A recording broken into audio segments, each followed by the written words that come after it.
Good afternoon, everybody. Welcome to another Lichfield and Tamworth Chamber in Focus video interview. My name's Chris Brewerton. I head up the chamber in Lichfield and Tamworth, and over the last, it feels like could be more now into months rather than weeks. We've been really speaking to a lot of our members about sort of the issues of the day, so to speak. We have Ruth Forster with us from Wagstaff Recruitment and Careers Coaching in Lichfield. Ruth, how are you? You okay?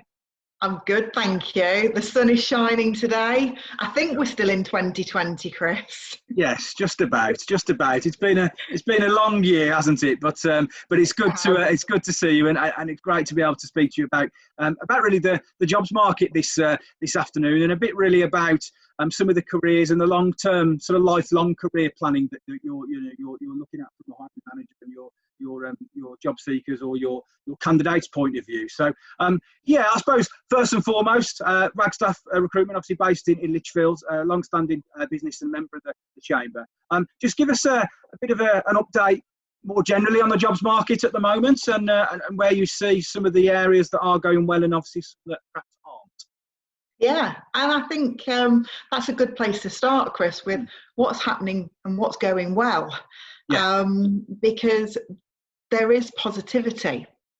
We're a member of a independent recruitment body called Team, so there's 600 of us up and down the country. So I have regular conversations with other recruitment business owners to see what's happening within their market. And since September, things have gone up. From a personal point of view, within Wagstaff, manufacturing, we do a lot within FMCG, so food manufacturing, packaging. Probably not surprising to people to know that is still going well. But the food industry did take a little bit of a hit in certain sectors. But if you're a maintenance engineer, you certainly shouldn't be out of work at the moment. And we're hearing from other people that we work with, automotive sectors are doing very well. We're hearing of people securing roles in marketing, in finance and in HR. So certainly around the Midlands, and they are Midlands members, that there is an increase, and things aren't as bad. Well, they certainly aren't as bad as what they were in May, but things are looking better, Chris. There is the other side of things, and obviously hospitality is still very much struggling. And there is going to be a real concern with youth unemployment. So they're real critical areas as well. So it's not all, don't get me wrong, it's not all fantastic, but it's not all as bad. And there's a lot of people, if people are on LinkedIn, they'll see how many people are getting new roles at the moment, and it's positive. Yeah, absolutely. And as always, it is that balance. And we were saying just before we came on, the depending on the industry you're in, and it may not necessarily be sort of any particular reason other than down to a real the real current situation, which is really tough on certain industries. But as you say, it's good to hear. And I know we had our recent economic update, and we're due to have our next one into December, which will hopefully show the areas where there are green shoots of recovery and positive recovery. That's good. That's really positive. You mentioned there's always been the areas that didn't dip. So IT never dipped, public sector never dipped. So that carried on, and those jobs were still there. People probably just took a pause at certain points, but they certainly didn't go away. No, and that's another good thing to think of, isn't it? Certainly. And you mentioned obviously about the areas that aren't doing so well, and of course, it'd be remiss not to mention, the people are in certain sectors and in certain areas losing their jobs, which is obviously a very tough situation. Something that you're really passionate about is offering that support and that outplacement support at point of redundancy or moving through that. Just tell us a bit about what you've been doing as a business and how that's an offering you have. Yeah, so we offer an outplacement service. So for businesses that are making people redundant, it's really hard for some of those individuals. They could have been employed for 20, 25 years, never been out of work. And just trying to do a CV in the first place is really challenging. So we offer a program really that looks at individuals and helps them identify their value. And I think that's really important when we talk in that way of identifying what somebody can bring to a business, not their skills and experience, because we're working with graduates at the moment and supporting the job centre with some mentoring there. And these graduates don't have the experience, but they do have value that they can bring to a business. So the outplacement work that we do is highlighting, enabling people to see what they're great at, what they can bring to a business, then how they can get that message onto a CV, and then more importantly, how they can connect with people directly, how they can build their own networks. Very different these days of how we can build networks with businesses, and it can be a little easier. Sometimes it can be a bit more challenging. And also to think about, let's not stop what we're doing once we've got a job. And it's the same as when we advise businesses when they're hiring and they're doing their direct hiring, is don't just think about now. As long as your business is trading, you're going to want to carry on recruiting. So it's a lifelong thing of your business, as well as for individuals, it's their lifelong career. So keep those connections going.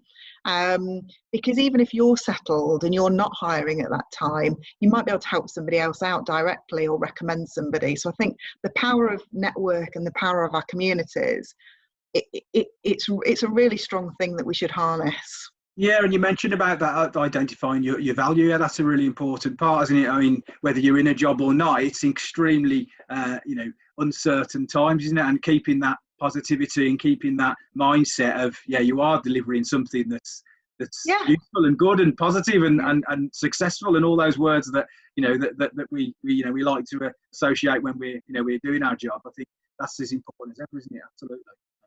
Yeah, it is. It's we always go into experience and skills, don't we? When we write a job description or we read a job description, we're talking about the experience and skills. And yes, we need to have core skills, but it is about value. It does all come down to, you can have two individuals who have got exactly the same experience and skill, but their character, their behaviour and their value they can bring is very, very different, because they're individuals, they're people. So yeah, for me, it's about, let's identify what you're great at. And let's get that front of mind. Positive byword. And yeah, just quickly on the graduate side of things, obviously, that's I'm sure a very tough sort of market out there at the moment. But as you say, businesses, large and small, still need and want to, and I'm sure will continue to bring on graduates and bring on that next that next sort of generation of people. And you mentioned the lifelong careers. That's just as important as a graduate as it is when you're 35 or 45 or 55, isn't it? Yeah, and I think it links into the value, Chris, because if that job isn't out there that you ideally want at the moment, you can still add value and experience into your CV. There's lots of opportunity to volunteer. There's lots of opportunity to do temporary jobs. The distribution industry at the moment, especially strong within our region, they're desperate for people to do temporary roles up until Christmas. And if you're doing something, whether it's voluntary or on a temporary role, you can still identify what skills you've developed in that, and that can harness your experience going forward. Yeah, and I know we spoke about, isn't it? Yeah, absolutely. Well, I know we spoke about that sort of journey of your career, and how you may not necessarily get the job you absolutely dream of at the time you've graduated, but by applying yourself and by doing the right thing, you can create a career out of something that you didn't necessarily think was going to be that career, which is an important lesson. We did the series earlier in the year, didn't we, of No Wrong Path, and there is definitely no wrong path.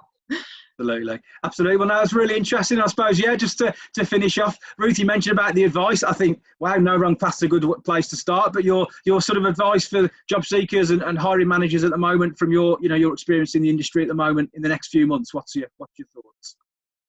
Yeah, I mean, my advice is, if you found a job, that's probably my biggest advice, is once you've found a job or you've hired somebody, don't let it stop there. Yeah. Keep promoting as a business, keep promoting your brand, make sure that you're front of mind so that people are still connecting with you and want to come and work for you. So link your recruitment into your marketing, really, you know, making sure that you're front of mind with people. And again, the same with if you've managed to find yourself a job, keep the connections going, because we don't know, nobody could have seen this coming. And you don't want to be back at square one again. Now, hopefully you never will be. So the opposite side of that is, I've seen so many people help others, especially on LinkedIn as a platform, and recommendations, and just keep that network. We talk about it as our communities. We can all help each other.